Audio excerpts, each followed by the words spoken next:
Buddy Martin Show. We're back. It's a Wednesday night. Got a good lineup for you tonight. You're going to like it. Stay tuned. We're going to try to move past baseball on to football. Got some great guests, and we're here with you. We'll try to get your comments up as much as possible and want you to participate in the show. Come join us on the Buddy Martin Show, a Wednesday night edition right here on this channel, and tell your friends and neighbors the Buddy Martin Show is on the air.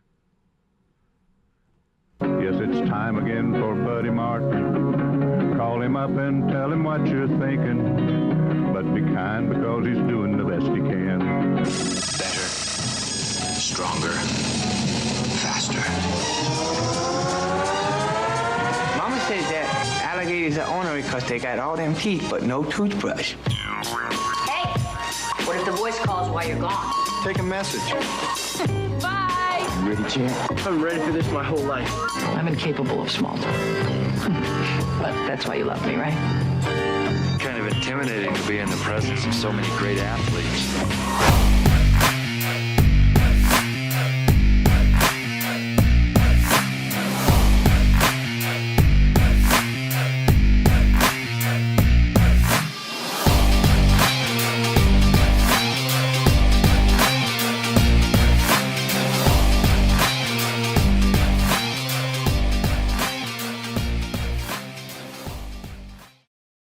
The program. I'm Buddy Martin. Glad to be with you tonight. We're going to have a sort of shifting program tonight as we get beyond what happened in baseball. I don't want to diminish that in any way whatsoever, by the way. But I think it's time to move on to things. There's a lot going on in the world of sports today. Not all Gator related, but stuff. And we've been on this air now for what? How long has this show been on the air? Dan, somebody tell me. I think we've been on the air for like 5 years. And we always find something to talk about. And I want to say to you out there, folks, what a comfort you've been to me as my Gator bait and Gator family in the last 2 weeks. Many of you know I've been through a tough time with losing my wife. I want to keep celebrating her. I'm not going to dwell on it. And for those of you who ask, we have plans later on in August 12th, to do a special celebration of life. I'll let you know if you'd like. I've got an awful lot of calls from people out of the city of Ocala about it. We'll keep you in mind and let you know, because as you know, Miss Joni was all Gator and loved you, and I know you loved her. So tonight in the program, just a moment, we'll have Allie. She's finishing up a couple of live interview things she's doing, and we've got something we've been wanting to start for a couple of weeks. I mean, do you like Allie? I mean, how much better could you be than Allie? She's going to do her Allie's Most Wanted, okay? The people she would like to see Florida sign. Now, I'm going to make a confession tonight. I'm not going to fake expertise on things about 17 and 18-year-olds. I don't know, okay? But I understand the process. I understand why important it is, and we have plenty of people reporting on it. Our guys are doing a great job. Matt Cordero, but you've been awesome. Kyle's been out and around Omaha. Did a nice story. It's on the line now on Gator Bait on taking in Omaha. What an experience for a young man like that in college to go out there and spend a big weekend of the championship series with his dad and friends and writing about it. Did a great job. Good job there, Kyle. Keep it going, man. And so, but I mean, we've got adequate coverage on recruiting. And even though I know it's a hot topic, not everybody lives and dies with recruiting. A lot of people do, and I get it. We try to strike a happy medium. Got guys like David Moulton on tonight. He didn't really follow it that much. Allie is all over it. She's great. Scott Carter follows it because she's the editor of FloridaGators.com, but they can't really write or talk about it because it's not allowed under the NCAA that people from the university can talk about recruits that are unsigned. So anyway, that's that. And before I start the program, I want to say one thing. I hope you don't mind. Indulge me for a minute to say something about a friend who lost his wife just yesterday. Former classmate of mine at Ocala High School, teammate on the Babe Ruth team. We played on the state championship Babe Ruth team together. A.T. Thomas lost his wife, Suzanne, many, many years. So just want to say, condolences. I know it's a tough time for you, AT. I'll be in touch, and RIP to Suzanne. Very active woman in Ocala. Okay, now, I started this out last night, and I did a poor job of it, okay? So forgive me. So I said good evening, by the way, to all you out there. Frank Alameda, you've been really on it all the time. Alex Perez, good to see you, Alex. Got your own podcast now. Toby C. Permiter, the trivia killer. Good evening to you, buddy. Tommy Guns Sale, evening to you. Kevin Zambisky, hi, y'all. Prayers for buddy and family. Thank you very much for that. That means a lot to me. Terry Johnson, good to see you. Others joining in. Thank you for all that. Let's go ahead and let's go and do our commercial to our friends. We could not do this show without these people. We have a bunch of loyal sponsors, not a bunch, but a few. And we really do appreciate them. And I hope you folks will continue to support them because they support us. They support Gator Sports. And, of course, you know all about most of them, especially this guy, Jeffrey Melton. Last time I talked to you, I said I want to talk to you about a family business, which you have, and you and your son, Kerry, Kerry, of course, is a well-known attorney out in these parts. You guys have done so well in your business, but take me inside the organization and tell me, what's it like when dad and son kind of get in there and don't agree on things? Well, there's two dynamics going on, right? It's lawyer to lawyer and father to son. So sometimes, when the father and son stuff goes on, you have to take a break for a minute. You just say, yeah. Take a beat. Yeah. I'm gonna go get some coffee. I'll be right back. That's better than shouting. Shouting doesn't work. No, for sure. Well, being in my business, I have my son Brendan also worked with me. And it's been a test for both of us. I pity him. It's like I pity Kerry having to work for you. But bottom line is it's an honor. Really. I know your son, and he's a great kid. Yeah. And we're both very blessed to have right. our kids work with us. And look, it's a blessing in most regards. Sometimes it's challenging. However, there's a level of trust that you have with family that you can't replace with anybody else.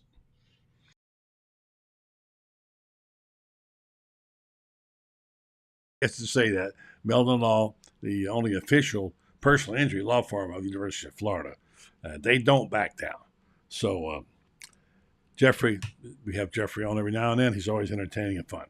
I want to get back to the point about last night. What I was trying to say was, of all the players on the team that just lost in Omaha, the Gator team, they're losing, I think, 5. And Franz had a good column this morning about that. If you haven't checked it out, go to Gator Bait and do it. Who were your personal favorites, okay?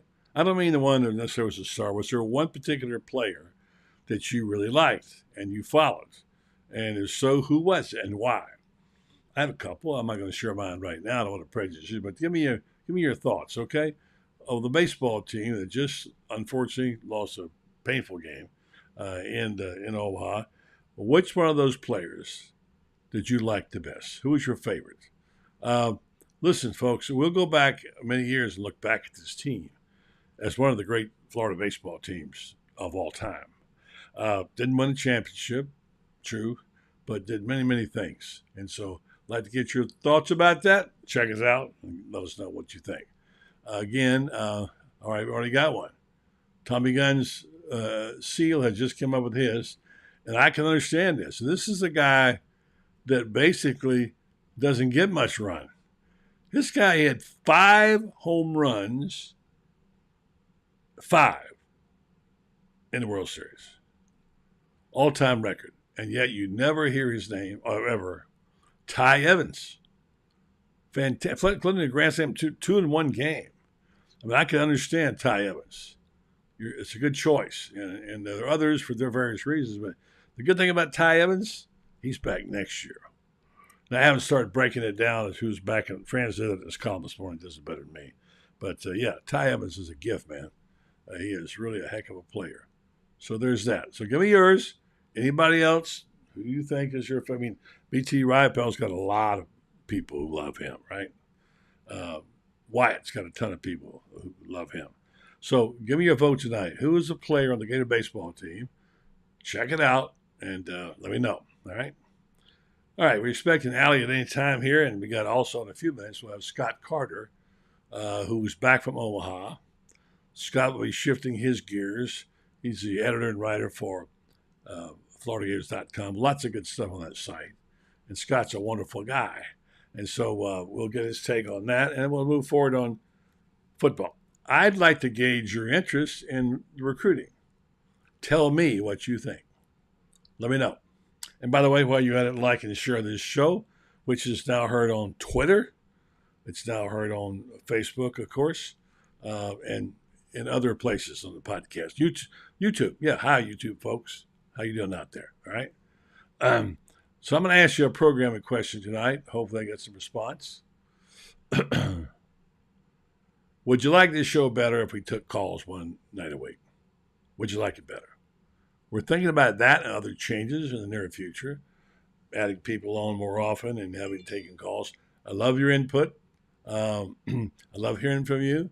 And if you think you'd like to do that, then we'll consider it. We'll consider that as something we might do. Michael, good to hear from you. Michael's been a loyal friend. Looking forward to all Gator.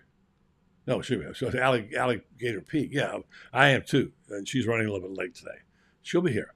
And Michael, thank you for all of your support. Frank Almeida says, first one in, yes, he would like to have that. Like to have some calls. Now, this is not your standard everyday kind of phone call deal. And the producer and I have to work it out. Brendan Martin, taking a much-needed vacation and starting tomorrow for a week, and he'll be up north with his sister, Rebecca, and I know he needs it. So it'll just be me here driving, so if you want to join in and help me out with the show, that'd be great, and you have been doing it. So Ron Falciano says, taking calls one night a week would be a great idea. Well, thank you for the response. It's not that hard. I mean, you could actually call me on this phone here, and I can put you on the air. But I want to do it more professionally, and we'll think about how to do that. There's a link that you have to have, and those of you who are on the show know how it works. You click it, and you get on the screen. So we're going to work on it, and it's something I've been wanting to do for a while. Listen, I came up in talk radio. I always loved having calls, and I'm not sure why we haven't done it before now, because you guys are very informed.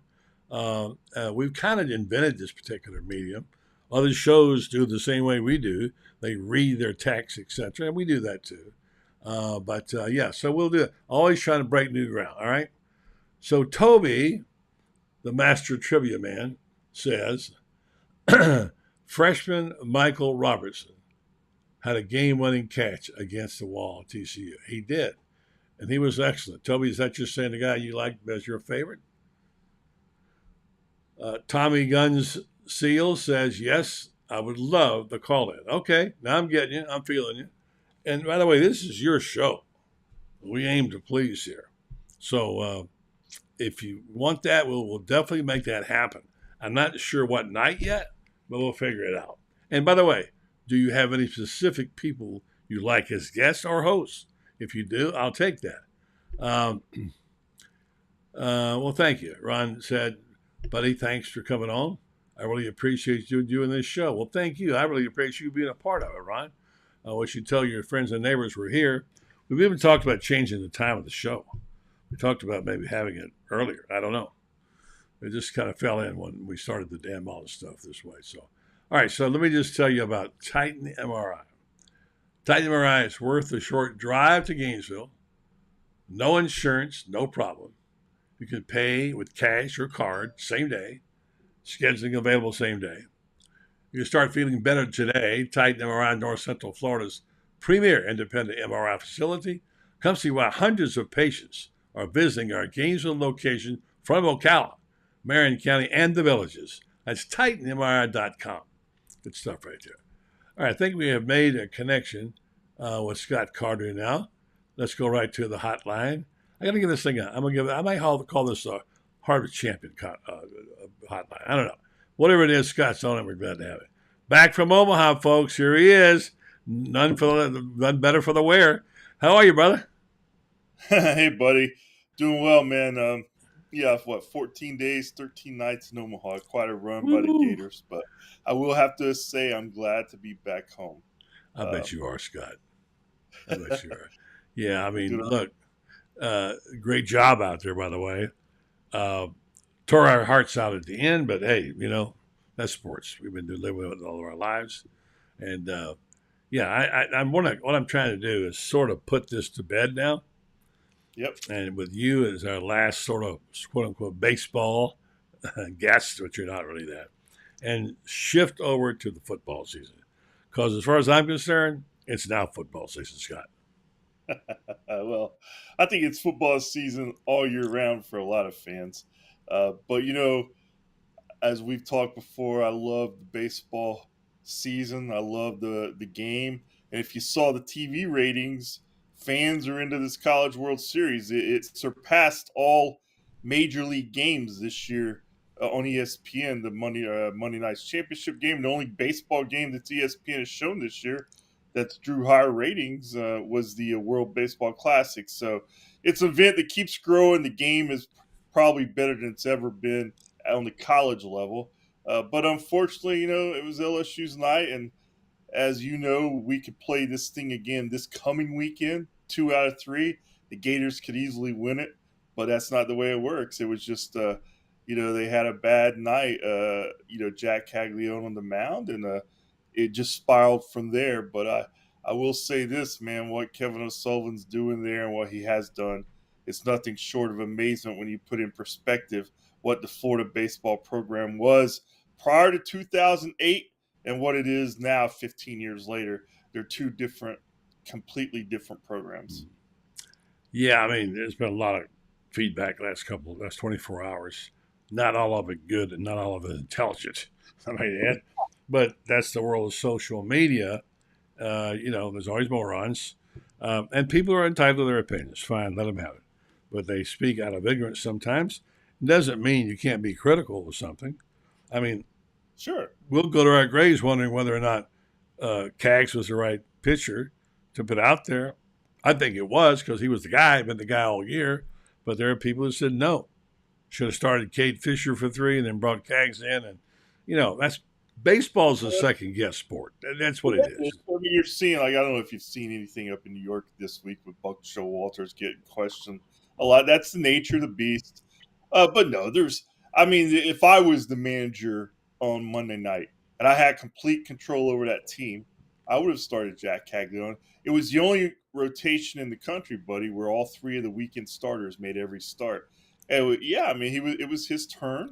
And, we've seen really good Jack Caglione performances on the mound. We've seen some shaky ones. Was obviously he is such a emotional kid at this stage of his career. You could tell that it really got to him. I've never been in a game, buddy, in all my times out in Omaha where, that LSU crowd was wanting to erupt so badly. And all it took a couple of balls. It was like when Jack threw a ball, it was almost like LSU hit a home run. That's how loud it was in the stadium. So that's just it's a learning experience for him. But no, I don't have any problem at all with the decision to start Caglione. It's almost like Bear Bryant used to use the phrase about Florida football. He said they could be a sleeping giant, right?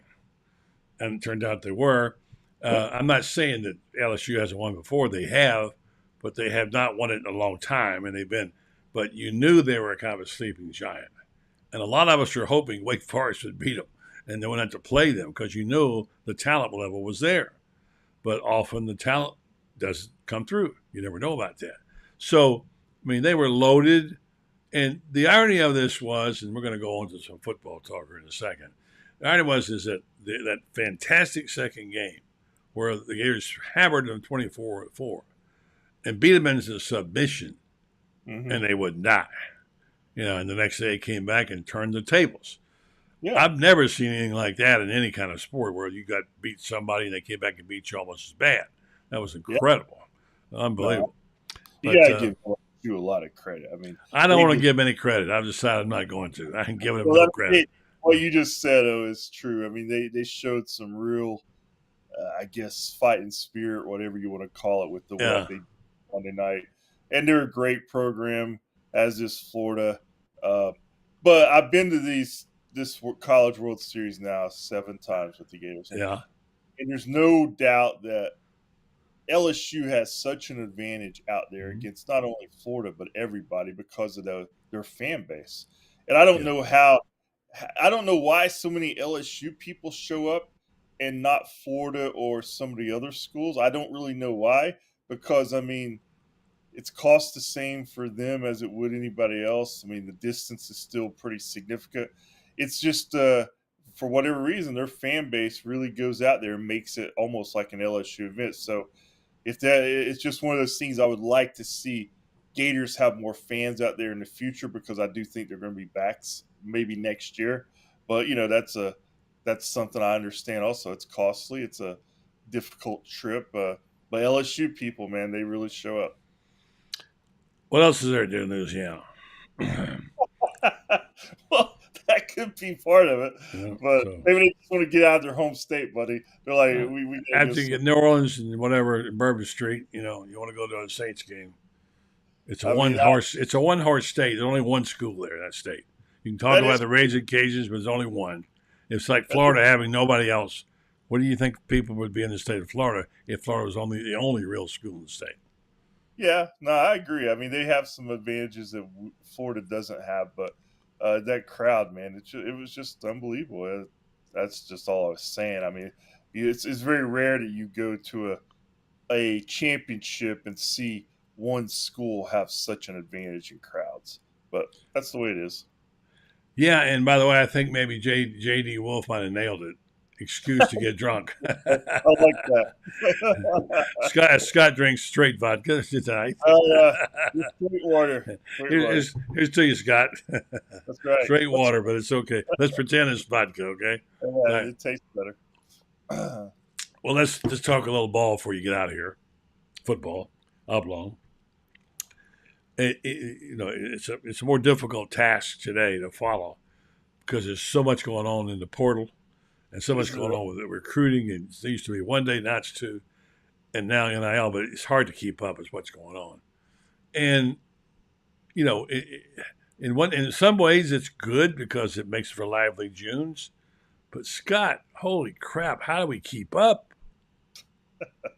You know, it's I think there's a certain segment that wants to keep up with all of it, but I think most of us, you got to let it go a little bit, because these are 18-year-old kids and they're looking to get attention. And I don't keep up with it as close as some people I know, but as far as just the amount of information out there, it's just in all areas of our life, right, buddy? It's Yeah. just overload. But in recruiting, I will say this: it's been mostly good for the Gators lately. So It has. Well, no hot streak. yeah, I mean, so what's been going on lately? It's a nice change that Florida's got some real momentum that I don't think we've seen. And I've said this on a radio show, maybe your show. I don't think we've seen it since Urban Meyer. I mean, You're absolutely right. to see this much momentum in the recruiting world. Yeah. And that we all know that's where good teams start. That's where championships Yeah. start. And I like what they're doing. I think Billy Napier, I mean, sometimes it's the information overload is so much that my perception of time sometimes gets warped. Like, you think about Billy Napier, he's only been on the job about 17 months or 19 months. But it seems like he's been here 5 years, right? But I think this plan that he came in is starting to really pay off. And 19 months later, I'm glad to see where they're getting some momentum.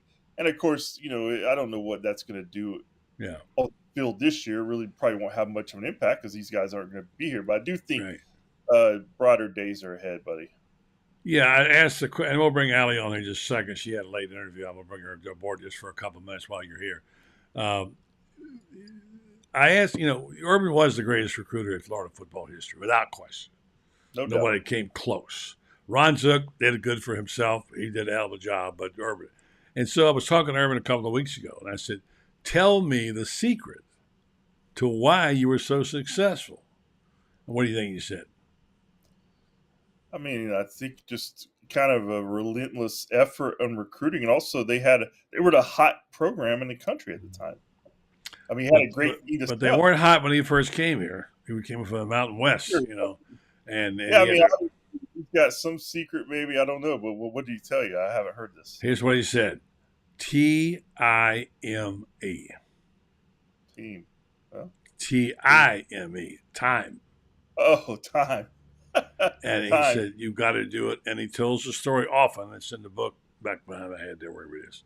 That after he won 2006, they sat there in the locker room. He sat with his former coach, Earl Bruce, or his friend, and his dad, Bud. And they were sitting there for maybe 5 minutes. And he said, "Holy crap, I got to go recruit." He couldn't even enjoy the national championship because he had to go call kids. And that's it. It's just all the time, 24/7, and that's what you got to do. Now, that's tough today with all the things going on. But that's what he said, TIME. That's exactly how he said it. Let's bring Allie on here and ask her search secrets. She's got a few. She's been a busy lady tonight. Let's see what she. Hello, Allie. How you doing? Hey, buddy. How are you? Sorry, I was running late there for you. Yeah, you got tired of it happens in our business, right? It does happen. It does. Interviews go long, and good to see you again. Say hello to Scott. You know Scott, of course. Hey, Scott. How you doing? Hey, Allie. Good to see you. Good to see you, I too. just wanted to get while Scott was here. And Scott, while he can talk about recruiting generically, he can't get into the details of individual players because, it's not a thing you can do at university. I just talked about Urban Meyer, and I think I've told you that story before about what he said. It seems as though something has shifted in Gainesville, right? Mm-hmm. So, and you got your list of most wanted, which we'll hold off till Scott gets a chance to comment on this. So, what do you think Billy Napier has done different, and has there been a difference maker there on the staff? And how has he pulled off, I won't call it a coup, but certainly a tremendous momentum shift in recruiting, Allie? So I think last year, Florida was in the discussion for a lot of top guys, but then obviously at the end of the day, we're not the hat that was put on at the table. And obviously this year, we are getting picked over sometimes Alabama, Georgia, Clemson, Florida State, some of the big dogs. And so I think that he recruits 24/7, exactly like you talked about, Urban, never having a moment to rest because he's constantly recruiting. I do think that that's how Napier operates. I also think that he has been able to sell what they're building with the army that he has. And I also think that they solidly picked kids that they had a really good chance with early to get them to commit. And so now they're in a position where they can really swing for the fences on a few guys. And if they miss on all of them, it's okay, because they already have such a solid foundation of this class. And they're probably only going to take 7 to 9 more kids, right? So, they've got this foundation. If they end up with their B options for those last 7 to 9 kids, it's still going to be an outstanding class, and nobody's going to necessarily really know the wiser. But, I think that he's tenacious. I think that he follows the Urban Meyer playbook of there is no off season for recruiting. And I think Urban Meyer maybe had a benefit that Napier didn't have coming into that, in that Ron Zook was a hell of a recruiter. So Urban Meyer was walking into a pretty full cabinet. He won in 2006 with Zook's guys, for the most part. And I feel pretty confident saying that Eric was one of Zook's guys. I don't think Napier has that benefit. He wasn't walking into a full cabinet. He was walking into a pretty bare cabinet. So, and that's probably will be reflected this season on the field. But I think what Napier's been doing is incredibly impressive. Scott, you agree? Yeah, I think Allie hit it really on the head there. I mean, this has been a part of his strategic plan from the start. He understands. I think he's built for this era of recruiting, maybe more than your 45, 50 and older coaches. I mean, Billy was kind of still early in his coaching career when all this transfer portal, NIL stuff started. And I think he was ahead of the curve on really understanding some of those elements. But it still takes time to put in the infrastructure, get the right people in place. And I mean, like I said earlier, I think he's only been on the job 19 months. It seems longer maybe to us. It's not that long.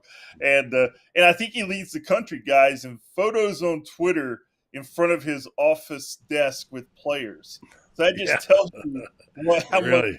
much, because I mean, every day I see him with these photos, I'm like, man, that dude's got to just take more pictures than I'm any telling human you, being. that's for sure. So anyway, so he's putting in the time, guys, and putting in Yeah, the legwork. that's right. And we all know that's what you have to do. So Yeah. I like where it's headed. Well, Scott, welcome back home. Good job in Omaha. Get a few minutes rest, like a day, and get back on the job, will you? All right, guys. Okay. We all have a good night. The great Scott Carter. Thank you, buddy. Appreciate it. Bye-bye. See you. Allie, tell me this. You got your list ready? I do. Do you want me to go in reverse order, or do you want me to start with my most wanted? All right, let's explain first of all what it is. All right. All right. And then let's go reverse order. Reverse order. Okay, so I have put together my most wanted players. And these are guys that I think some of them Florida has a more realistic chance with than others, but they're guys that I really think would fill out this class nicely. And for the most part, Florida still has a pretty decent shot with. I've got one on this list that's definitely a long shot, but I think it would make my year if he were to make a flip. So number 7, I've got. Now, these are flippers, or these are both? There's only one flipper. Actually, there's 2 flippers on my list. I think. All right. But most of them are uncommitted at this point. So I did my top 7 today, and number 7 I have Zay Mincy. He is a safety out of Mainland High School in Daytona Beach. I feel very strongly that Florida needs to do a really good job keeping local kids home. Obviously, Daytona Beach is closer to Gainesville than it is to any of the other big 3 schools. So I think that's important. He is a 4-star athlete, 8th best safety in the country, according to On3, 64th best player, or 8th best safety, 64th best player in the country. And guys, he is so good, really big frame for a safety, really fast, sound open field tackler. If you watch his film, really good straight line speed. He is a multi-sport athlete, which I feel like we've talked on here a lot about, that Billy Napier loves recruiting those multi-sport athletes. He plays basketball, and Mainland has a really good basketball team. He's a starter for them, so he has to be very good. Also runs track as well. 2-time state qualifier in high jump. Wow. Moving on to number 6. Wait, now which way is he leaning right now?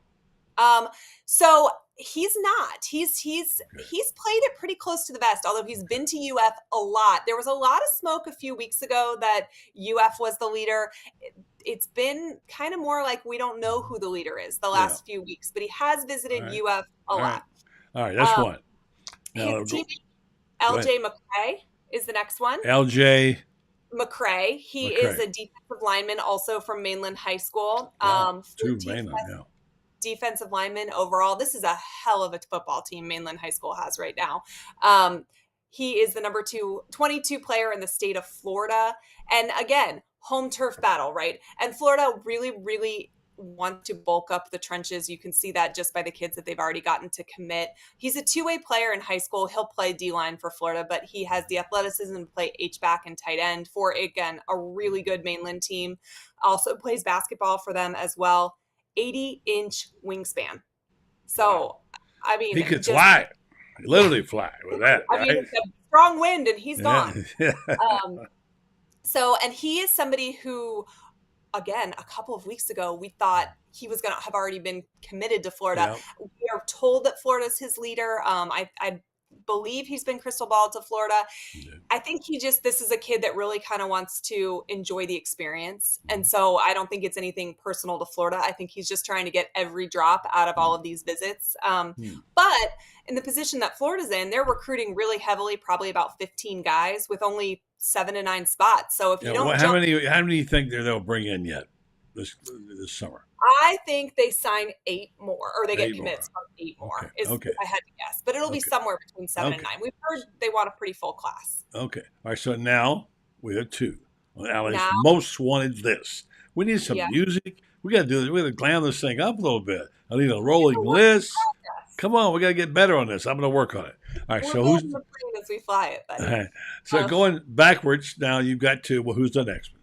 The next one is Chance Robinson. He is a current I like Miami that name. I like that name, Chance. Right? It's a good name for a wide receiver. He's 6'1", 180. Ooh, committed to Miami, but seems to be very loosely committed to Miami. soft commit. Yeah, Okay. I mean, Miami doesn't like to hear that, but Yeah. he's a 4-star guy out of St. Thomas Aquinas. Okay. Just a really, really good wide receiver. His junior year, he averaged, I want to say, every 2 catches was a touchdown. I mean, he's incredibly electric. He's What's taken his official. 40 time? Do you know? I do not know off the top of my head, but quick. He does run track as well. He's taken official visits to UF and Penn State outside of that official visit to Miami. That seems to be working out for Florida when Penn State goes against him. It does. They've gone head to head against them a lot and Yeah. come away winners. Yeah. So this will be an interesting one. Obviously, he's committed to Miami, so they have a lead there. Right. But if you can steal one from your rival, it's just 2 birds with 1 stone, right? Yeah. You get a good player, Right, and right. they don't. All right, now let me get you to give me your other 2 fast. I've got All right. David Moulton in the green room, orange and blue room. All right. In fact, I'm gonna bring David up, and you can say good evening, and you go finish your list, okay? So, David, good evening to you, and say hello to Allie. Hi, Allie. I'm paying close attention here, so go. Go. All right. Well, I'll do the next 2 together. Ethan Callaway and Fletcher Westfall. They're both offensive linemen. I think that it's really important that Florida oversigns offensive linemen. That is where championships are built, right? In the trenches. Both of them are really smart players, really big, 167, 300 pounds, 168, 300 pounds, which is exactly the body type that Napier likes for his offensive linemen. I would take either one or both of them. Then I have Jamari Howard. He is a cornerback from Hialeah, Florida. He was committed to Michigan State, decommitted. He's taken several visits to Florida State and Florida. It's thought of as a UF FSU battle here, but I really think that he would be a huge pickup. He's an incredible track athlete. He was part of that 4x400 squad that won Florida. Yeah. I just think he'd be such a great return man for Florida. Going for speed, a lot of speed there, Allie. A lot of speed. Well, Urban will tell you that that's an important aspect to winning those championships. Yeah. And then my number 1 player that I would just do would make. Now I got to do some music or something here. Right? I'll just make it. All right, go ahead. I'll get better. Very big long shot, but if they could somehow flip Jeremiah Smith from Ohio State, of course. I mean, just the biggest grand slam that Napier could possibly hit. Yeah. It's going to be a long shot. I think that it's going to take an impressive season for Florida, and then it's going to potentially take Brian Hartline going to the NFL or, something there. Billy Gonzalez is really going to have to sell himself here that he has the ability to get Smith to the NFL just as well as Hartline does, because that's what it comes down to at the end of the day. And it's a long shot, but you know what? If I'm Napier, I stay with him because you have the ability to stay with him. You already have such a bang up class committed to you that you can take a few swings. And if you miss, it's okay. Well, Allie, if you remember it, David, you may not know this, the big night at Spurrier's, our inside sources told us that Napier was sitting at a table right next to Smith. And, of course, he had his quarterback, Lagway, there with him at the table. They did not let him out of sight. And he's visited there 2 or 3 times, I believe, right? Yeah, he has. He's visited several times. And he's a Florida kid. So if you can get the same type of development, but not leave the state, be closer to your family to watch your games, be warmer, all of those things, I could see where that would be really enticing. I think that he just wants to have some reassurance that Napier will be there, which I think a 7 or 8 win season assures that you've at least got a few more years down the line there. And then, we can pray to the NFL gods that they pluck Brian Hartline. That would be nice. But maybe some development from some of these freshman wide receivers, some production on the field would also go a long way in showing him that Florida's got the tools to get him to the NFL. But I mean, in all honesty, if you watch this kid play, he's getting to the NFL regardless of which team he's playing on. He's that good. We've got David Moulton talking about recruiting, for crying out loud. There's a first. Well, I will say, in paying attention from afar, Allie, tell me if I'm wrong. It seems as if Napier is doing a lot better in state than the Gators have done, say, in the last 2-3 years. I think he is, and that's incredibly impressive because I actually think that this year's class of in-state kids as a whole is not as good as most years. So there's less top talent to even go after, but he's getting that top talent. I think that when Mullen was there were years where there was just an embarrassment of riches in the state that left, right? And we're not seeing that as much this year. I think it's just this class of kids. There's not as many, but Napier's still getting, all the top guys that he wants, essentially. Go ahead, Dave. Well, and no, I'm just encouraged because it's kind of like what Norvell did during his 5-7 second season, is that he was actually making real inroads on the recruiting trail. And Allie, I don't know your thought. To me, if a coach can make inroads in recruiting when he's yet to produce a Sure. big win season, that tells me that this is a guy you should stick with. And sure enough, Florida State couldn't afford to get rid of Norvell, and Right. everything cracked last year. And I Right. think it cracked because they had an excellent quarterback. It's why I don't think the Gators are going to crack through this year with a big season. Right. I think they're lacking at that position. But, whether it's Lagway or anybody else, I think if he can keep recruiting like this when they're 6-7, Yes. imagine What what can, or even, 8-4, 9-3, what type of Yeah. season. And I mean, I'd be shocked. I honestly, I don't care how this season goes on the field. The Gators cannot walk away from Napier. I mean, I was told the buyout after this year's over $50 million. Yeah, I mean, I, it's large. It's really yeah. large. I had been So, I told mean, 30, come on. 30, 50, whatever it is. That's Yeah. an insane number. But also, Florida has gone through so many coaches every 2 Can't to 4 keep doing years. that. You Right. can't keep doing that. At some point it becomes less of an attractive job to top names when you have an unrealistic window of time to completely rebuild the program. And so I think he's building it on concrete, not on wood, and I think that he has to be given the time. I do think the administration is willing to give him the time. We just need Gator fans to be willing to give him the time. And when I say time, I mean at least 4 years, probably 5. Like there's got to be time. Well, Allie, my concern is that Strickland might be more vulnerable than Napier. And since he's the guy who hired him, that immediately would put Napier in jeopardy. Same with the men's basketball coach. So that's why my hope is that Gator Nation takes a look at the fact that the Florida Athletic Department just finished in the top 5. Yeah. Okay, throughout the season in terms of how good they are, and that's with arguably their 2 most marquee sports being mediocre at best. Yeah. Yeah, I mean, Florida's program, their sports program as a whole is so incredibly healthy. It's just that our, top 2 revenue sports are not where Gator fans like them to be. But I do, for what it's worth, think they're both headed in the right direction. I think Todd Golden is really going to have a good year. He probably had the best transfer portal in the country. Oh, he won the fake transfer portal national championship like 100%. They should have a completely different product on the field next year. And for UF, I think the cool thing about this class is that Napier is selling these kids on the ability to join kind of a revolution, right? Like, help me turn this around, help me build this. So I don't think anybody's expecting a ton of wins. So we're not going to lose lots of kids in this class because they're not expecting a 10-win season. Honestly, they probably don't even want a 10-win season. They want the opportunity to come in and compete immediately. So I think we sign this class no matter what the product is on the field. And that is a rare situation in college athletics. Because also I think he can secure them playing time faster than all, whether you're going up against Ohio State, Alabama, or you're going up against Penn State, Michigan, or what have you. I mean, let's face it, when you're winning 6 games and they're going to win, 6 or 7 this year is the expectation. I mean, this class of 2024, in theory, you guys show up ready to play, you're going to play.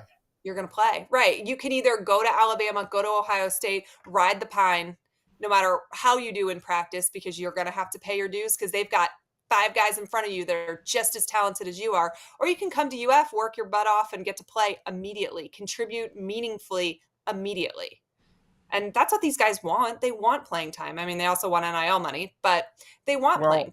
But the good thing is that, Florida just got their NIL situation together, and think about that. Cement may still be wet, but by the time the class of 2024 gets on campus, that cement will have hardened. Yes.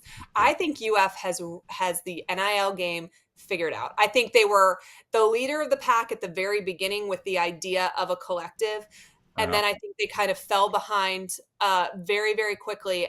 But I think that they've gotten their bearings now. They understand what's going on. And I think that we have a really solid NIL foundation right now. And I do think that's contributed to some of these commitments that we've seen lately. And listen, that's the name of the game at this point in college athletics. So, Who was Allie or Buddy? I don't know if it was a Michigan State staffer who came out last week and said, I think we all need to reevaluate all the money we've put into facilities. From this point forward, we probably need to stop. And we need to take all that money and make sure it's NIL money. That basically now it's, I'll play in a dump for $25,000 more a year. Okay.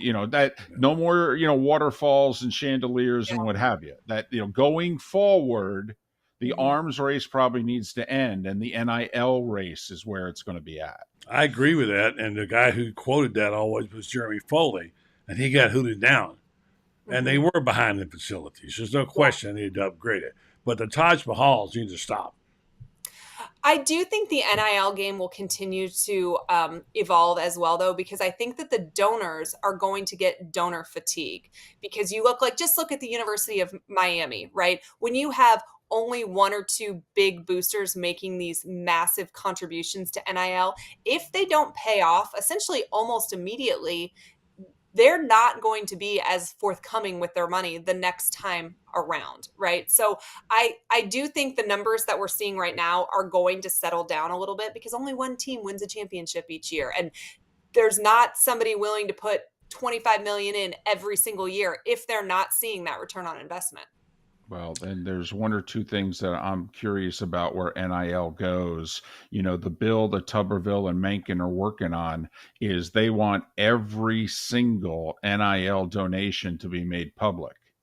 Okay. Well, not everybody who donates money wants it to be known as to what every deal is. And then also every single deal, they then are also made public.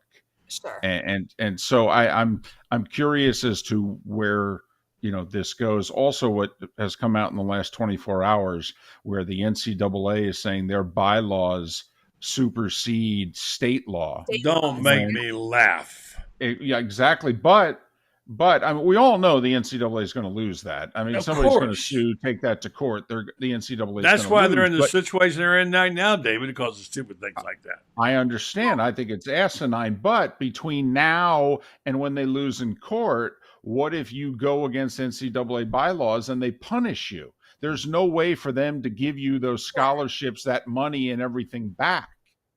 Well, and devil's advocate, though, when you are a member of an association, you agree to abide by association rules, even if the state you live in doesn't have rules as strict. The problem is that anytime the NCAA needed to step up and do something in the most recent years, like think about COVID, they have taken a back seat and refused to take a stance. So now conferences think, well, you're kind of irrelevant. We don't even really need you at this point. They lost any type of control they had when they refused to take stances on things like NIL, on COVID, on a lot of things that have happened in the last few years. So I just think at this point, it's too little too late. Well, but if you're running an athletic department, what are you going to do? You're going to abide by your state legislature? You're going to abide by the NCAA? Well, if you're Texas, you're saying abide by your president. What your president tells you to do. That's what you do. Yeah. I think this is where, by the way, I think that the Florida schools should all call one another and they should act in unison. Mm-hmm. They really should. They're going to say, and what they should do is they all should just thumb their noses at the NCAA and just abide by whatever the state laws are. Yeah. I agree with you. Power in numbers there. Great idea. Allie, that's great stuff. And your list, your Allie's most wanted, I hope you will print that out. I will, absolutely. Send it to me, and it goes on Gator Bait. Yep. And we're going to start that regularly with Allie. Yes. We love having you on, Allie. Good stuff as usual. Don't be late again, okay? I'll try my very best. Allie, I know we don't know each other. I just follow you from afar. Happy 4th to you and your family. Thank you very much. Happy 4th of July to both of you guys. David, you got to get on your show. She's her YouTube stuff is Well, good. she sounds pretty busy in the morning. I don't know if I'm, I don't know you why know, but she's only I got mean, two. She only got two sets of twins. Why would she be busy? exactly. But I mean, to ask for 15 uninterrupted minutes between 7 and 9 a.m. is asking for a lot. But okay, I'll try. Yeah. Just lock the kids in the closet. It'll be fine. Thanks, Allie. Thanks for Appreciate having it. me. Take care. Bye. Is she delightful or what? I mean, really, she is really Well, good. very informative. She's doing her homework, and it's interesting. The number she's put out there, 8. Her over under there is 8 in terms of commitments from this period for the Yeah. Gators. And I don't know if you know this, but she's like a quadruple legacy. Her grandfather played. Her dad played. Her husband was a Gator, and her brother played. I might be missing one. I mean, she's an amazing lady.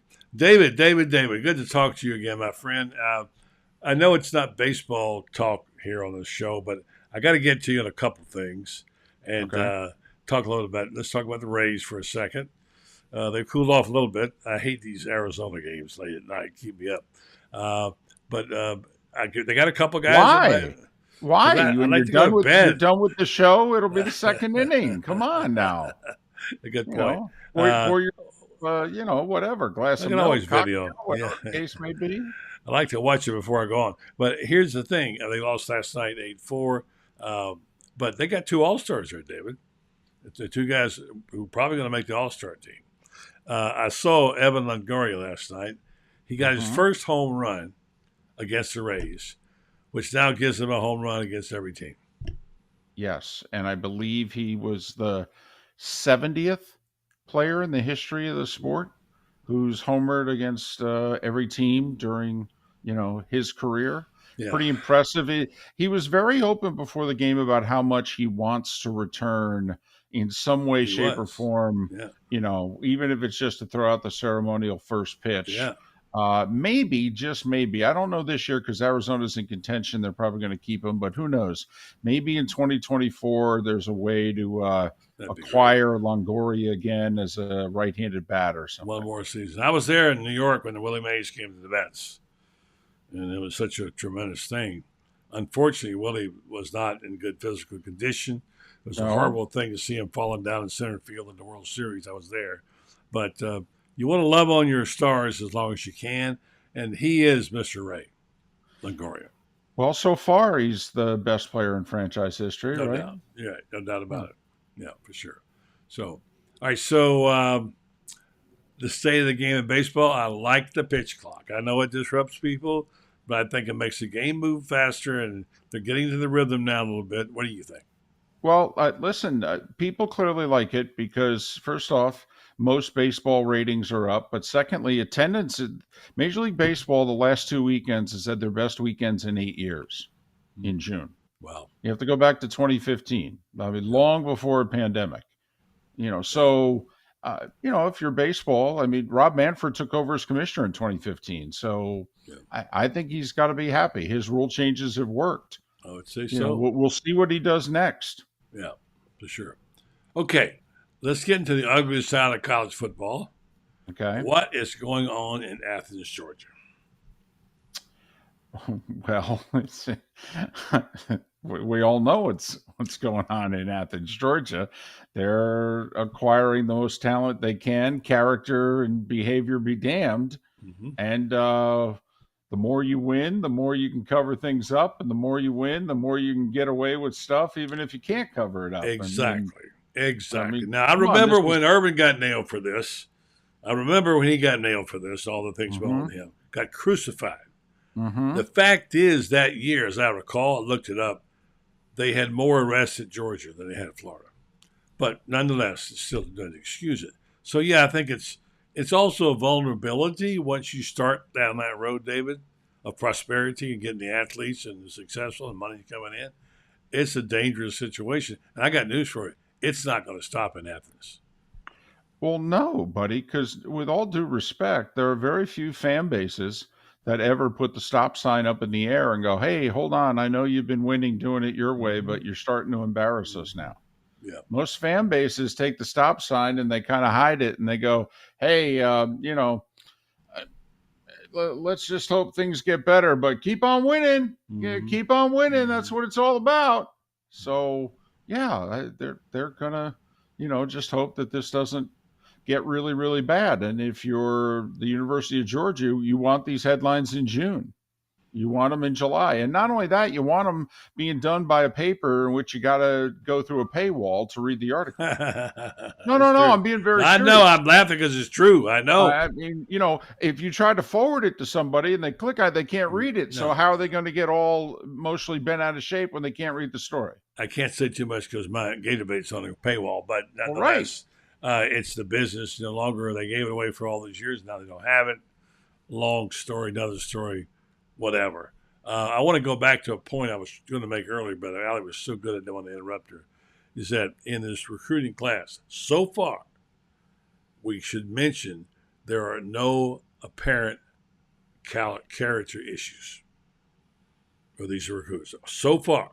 And I can remember when it was awful. I mean, during Urban's time, there was a guy who stole a dead girl's credit card, and like 10 guys used it. And even recently, in the last few years, there's been some kind of major scandal, whatever. So there are going to be kids getting tickets. There are going to be kids, doing things wrong, etc. But I think he's trying to weed out the bad actors, David. That's what I think. Well, you have to. I mean, you have to. Once you win, you can have more bad apples because your culture or what have you can kind of deal with it. But when you're establishing your quote unquote culture, you can't do it with bad apples. Yeah. All right. Got to get a golf comment from you. Where are we going from here now?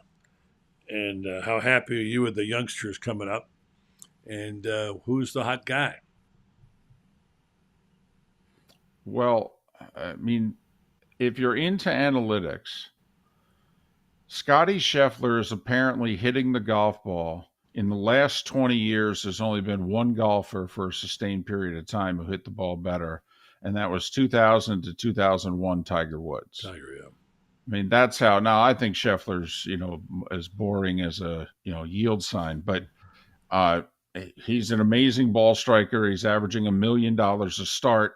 And, I mean, if his putter can show up across the pond and show up for the Ryder Cup, that would be that would be really nice. But what I'm, think we're all finding interesting, how many people are going to make an appointment TV on Tuesday, July 11th to actually watch C-SPAN or C-SPAN 2 when the PGA Tour and the LIV are before a Senate subcommittee having to answer questions? I mean, we may finally get some answers as to what this deal is all about. Yeah. That'll be semi-interesting. Although I will say, you asked about youngsters. This Tom Kim guy. Oh, he's one of my guys. That's who I keep picking. He's you might want to put an asterisk next to him. What a great short game he's got, man. Yeah, he's making a few too many bogeys right now, which young players do. But man, there aren't many people who are making as many birdies as him. Yeah, for sure. Yeah, two guys are. Yeah, you're right. All right, David. Good stuff as usual, man. Good to be with you. Thank you so much. Hope you enjoyed Allie. I did. It was great hearing you guys talk. Absolutely. And buddy, to you and your family and your friends, have a terrific 4th of July holiday. And if you're doing a show on the 5th, I'll be here. That sounds great, David. That's the deal. Thank you, my friend. Take care. Good job. Have a good holiday, everyone. All right. David Moulton. He just brings it every week, folks. We do appreciate it. All right. Good show tonight. I know we didn't have a massive audience because it's a Wednesday night and people are kind of taking some time off. That's okay. That's okay. I enjoyed it. I hope you did. I want to say thank you to my friends at Renstar Medical Research. They've been so supportive of us for so long, and we do appreciate it. In fact, you should know they're an awesome medical company. What they do is they have this high-quality patient-centered clinical research facility right downtown Ocala, where they do major cutting-edge clinical research trials for things like Alzheimer's, psoriasis, osteoarthritis, migraines, dementia, fibromyalgia, many other things that affect us in our community. The good thing about this is they are taking tests to find out what affects us. right here in our north central Florida area. And they've been doing this a long time. They started in 1998. They've done more than 700 clinical research trials, and that information goes to prominent pharmaceutical biomedical companies throughout the medical industry. So if you'd like to participate in some of those clinical research things right here in Ocala, go to renstar.net and look it up. Renstar Medical Research, seeking tomorrow's answers to the health questions of today. Thanks very much to our guest tonight. Appreciate Scott Carter coming on after a long couple of weeks in Omaha. Allie Peak Wilbur, who's just terrific, and our friend David Moulton. It's a good night, folks. Appreciate you being on the program. Have a good one. Back tomorrow night with Ben Troop and the guys, and Orange and Blue Blood Thursdays. Don't miss it right here on the program, Buddy Martin Show. And subscribe to Gator Bait Magazine. All right, folks? Again, check it out. Go to GatorBaitMedia.com. Good night, folks.